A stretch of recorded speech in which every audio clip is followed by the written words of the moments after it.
I'm Darrell Bernard. I've been the drum keeper with Sons of Membertou since we originally started the group back in 1992. We began recording the Wabanagi album in 1995, and it was completed that year. My name is Graham Marshall. Also found a member of Sons of Membertou back in 1995 when we recorded Wabanagi. And that's over 30 years we've been drumming. The most important thing to me was that it was like a cultural revolution at the time. We were the generation that cultural genocide had succeeded quite a bit with us. Our communities were so influenced by the church and the government. You know, the integrated school system was not a great place for our people. Our language was devastated.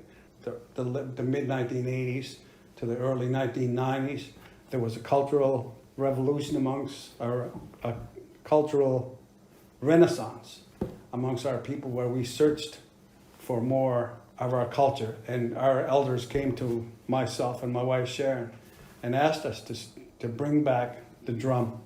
They gifted us with a drum and asked that we start a drum group, a traditional drum group, which we did.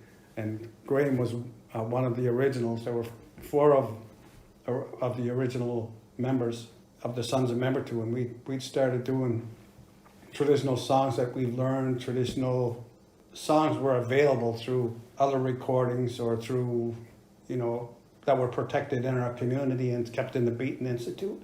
We were able to access those songs, the important old songs. When we learned them, it was important for us to be able to bring back part of our culture, part of our language, part of our traditions back to our people. And at the time when we did this, it was really frowned upon, and we had a difficult time bringing it back. We had a difficult time because there was still a split between Catholic and traditional at the time. It's not there anymore. It's not so present anymore. We knew that it was going to be controversial. We knew that it was going to be, that there would be interference and resistance, and we still did it. What we teach our children is our responsibility. It's more than just an important thing for us to do. And for us to be able to record and to put our music and our teachings into a recording. And there's so much support for it nowadays. And, when we started, there wasn't. I was the first generation, the first non-Mi'kmaq speaker in my family. That's a burden. That's a heavy thing to carry. And, most of the members of our group were in that situation. We were the first generation that didn't attend school in the community. We were in an integrated school system. It was successful in eliminating a lot of our culture and our language, at least our language. Without that cultural renaissance, without that strive to hang on to the 7 generations' teachings. So whatever we were able to grasp at, whatever we were able to hold, we passed that on to the next generations, and that's our responsibility. When we recorded Wabanagi in 1995, we had an excellent producer by the name of David Burke that came and he heard things in our songs. He heard keyboards in our songs. He heard drum kits. He heard electric guitars. He heard all of that in our traditional music. And what we were able to do was we were able to bring our traditional music to the front, that people wanted to hear our traditional songs, and our people were proud of what, the music that we brought forward. We had a couple of songs that were written by George Paul. George Paul is a major contributor to our cultural renaissance and a major contributor to the pride that we have now. We sang Wet'suwet'en, we sing His Honor Song, which has become the national anthem for our people. From our the children being exposed to the music that we sing, that, we always had them at the drum. Graham himself was a child when he came to our drum. And, we always welcomed the kids to come to our drum and to learn the songs and to sing with us. You could sit and listen now. When the school bus is going by, you can hear the children singing the Mi'kmaq Honor Song. And, they're also singing the wheels on the bus, but they're singing traditional songs that we introduced our community to. It's an important thing that we're able to pass that on, that part of our culture back to our people, back to our community, and that pride that I feel when I hear, children singing the honor song, or when I go to the school and the kids are singing the honor song. It makes me very proud of our ancestors. It makes me very proud of our descendants, and it makes me very proud of where we stood, our part in bringing that back to our people. We brought the original Wabanagi album, and we sat and listened to it. I sat and listened, and I realized there's songs in there that are beautiful songs of our people, of the Wabanagi Confederacy, but they're not necessarily Mi'kmaq songs, and I didn't know the origin of those songs, even though we've been taught those songs traditionally. Sitting at the drum, somebody would come and teach us this song, and this is what it was. So we decided that we would replace those two songs. One song that we replaced it with was 500 Years, a beautiful, beautiful poem by Rita Joe. And Rita Joe is the poet laureate of the Mi'kmaq. And her contributions are also massive to our culture and the pride and the reconciliation of our people, and after residential school and after our dispossession, the things that she was able to express, those feelings from her beautiful poetry, make it easier to understand what's inside of us. We tend to have a lot of trauma, multi-generational trauma, but we also have so many gifts, humor and culture and intelligence in our stories, and there's so much history. Re-releasing this new album with the poem 500 Years and the Mi'kmaq Honor Song, which is a song that is so important to us. It's so important to our people. We've done it 1,000 times, 1,000 different venues over the years. It's a song that you feel in your heart and your spirit, your soul, when you hear this song. That's a George Paul song, and George Paul, like I said, is a great contributor to our ethnic self-esteem, or whatever you call it. But when we put this album together, we used ancient photographs of Membertou, where when we first were dispossessed of our community down in Gundawiktuk and moved up to community that we live in now, Membertou. There was some original pictures that we absolutely loved. I remember when we were looking at them in the beginning, and we said, these are pictures that we want to put on our album, so that we can commemorate our people, that we can commemorate the drum that came in our community, because we had a drum in our community. We were never connected to it as we are today, but we had photographs, Roy Gould's photographs. We had Ray Doucette's photographs that are now part of the Beaton Institute. These guys, when we had originally done this album, we had the photograph came from Ray Doucette. The other photograph came from Roy Gould. Now both of those men, they had great collections of archives that were the history of our communities, not just Membertou, but of Unamagig, our island, and the other First Nation communities on the island. They had great photographs and video. The Micmac Maliseet News was something that Roy Gould had developed, and it was his idea to have this. And now all those photographs and stories and memories and that collection is there at the Beaton Institute, and there's so much information about who we are. Someday our own collections might end up there, and because our collection of, like, I have scrapbooks of Sons of Membertou stuff that goes way back to the beginning. CBU has been an important part of what we've been doing lately, and the fact that our album is being re-released here 25 years later, and it's going to be out there. And people always said, there's a whole generation of people that never heard your music, because when we released it, it was there, and we put it out, and we sent pallets of our music to a record company that went out of business very quickly, and we never got even back the amount of product that we sent out to them. And, you know, it was a loss. We weren't able to do it a second time. And here we are 25 years later, and we're re-releasing. We get to, you know, pay tribute to Rita Joe, who, and again to George Paul, who, you know, I think their contribution has been so great. And to my mom, Pauline Bernard. We learned most of our Mi'kmaq songs from her, and she wrote songs for us. And, you know, everybody is going to be able to enjoy our music now.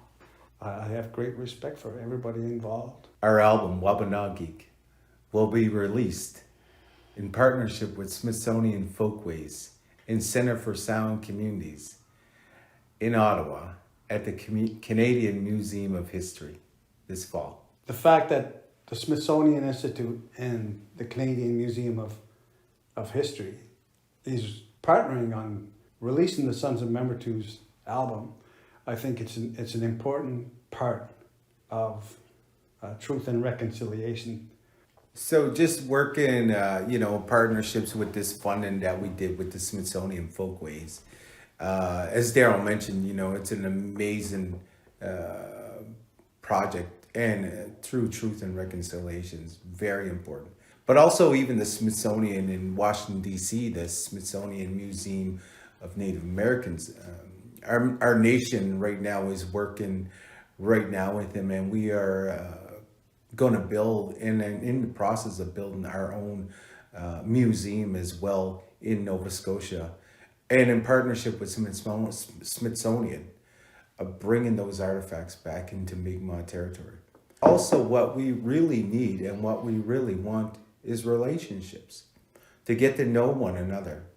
So when we have projects like the Smithsonian Folkways and the amazing album that we recorded, Wabanagi, it gave us the opportunity to get to know who we are.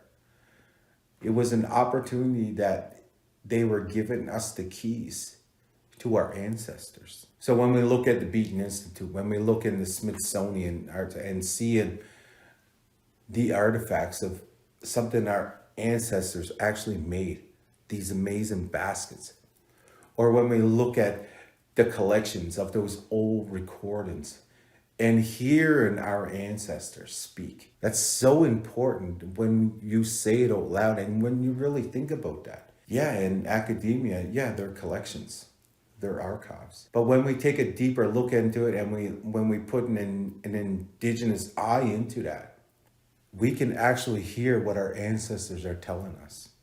We can actually look at our ancestors in the eye. It's like they are still giving us direction that they have passed on in the spirit world. But when we have collections like this in archives, it gives us an opportunity to actually sit down and listen to our ancestors on how they sang this particular song, on how these particular ceremonies were done.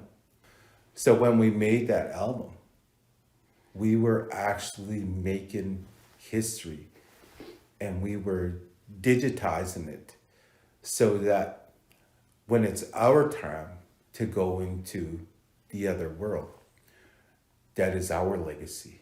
So simply, we were doing our duty to protecting of the oral stories, the oral traditions, the songs.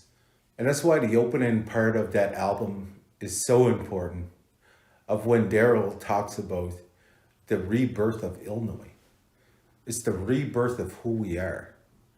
When we look at the Mi'kmaq Nation through the world, we were one of the oldest tribes of all of North America that had a relationship with settlers.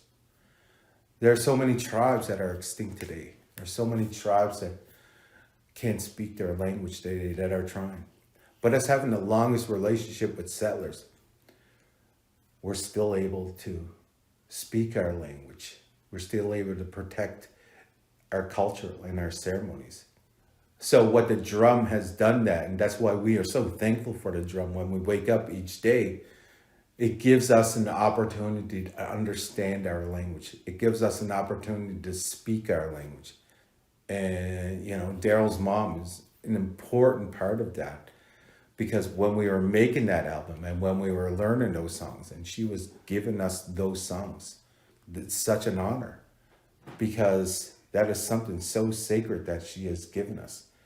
The whole nation, the whole Mi'kmaq nation and Mi'kma'ki is anticipating and waiting for this long overdue of re-release of Wabanaki by Sons of Mermittu.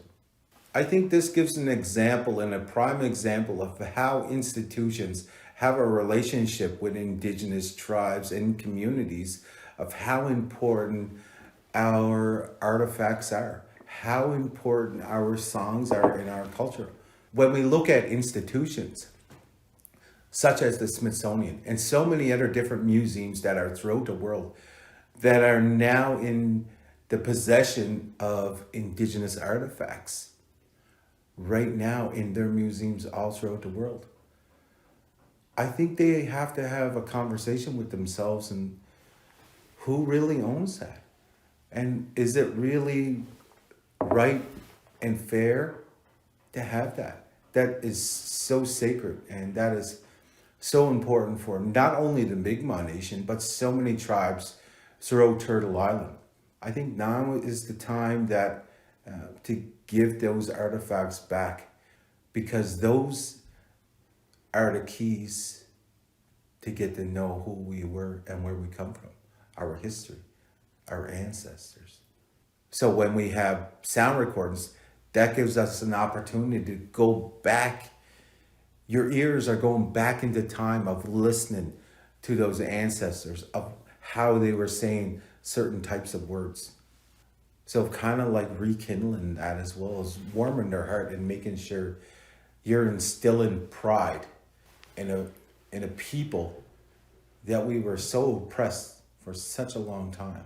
So when we put the drum beats out there, when we start a song and when we start singing, we're instilling pride in our nation, in our people, every single drum beat.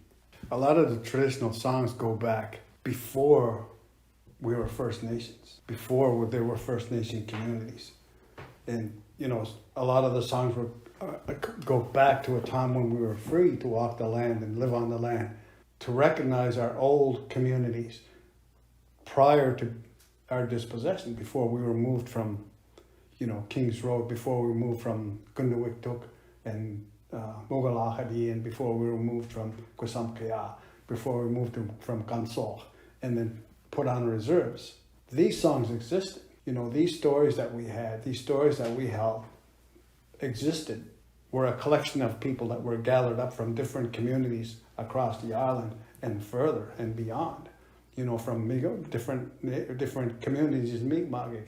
As our land was taken, we were put into First Nation communities, and that's the history of First Nation communities. That's the history of Canada. And it's you know, we can go back, like Graham was saying, you're going back and you're hearing songs from, you know, Ben Christmas recorded them in the 40s or 50s or 30s or whenever. But those songs are ancient.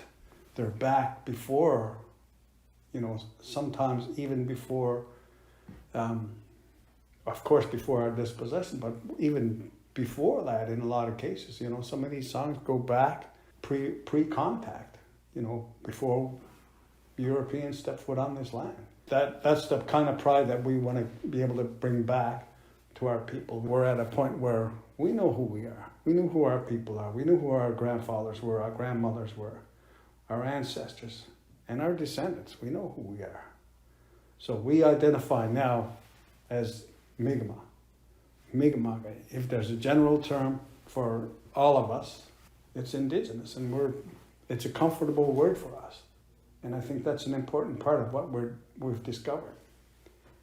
And it's an important part of what we have to carry on. It's our tradition to teach the next generation of the things that we've learned in our lifetime. And, you know, when I cross over, when my time comes that I cross over, I want to live the kind of life where I can look my grandmother in the eyes. And I want to leave a legacy where when my granddaughter crosses over, she can look me in the eyes, and I can be proud of both my ancestors and my descendants.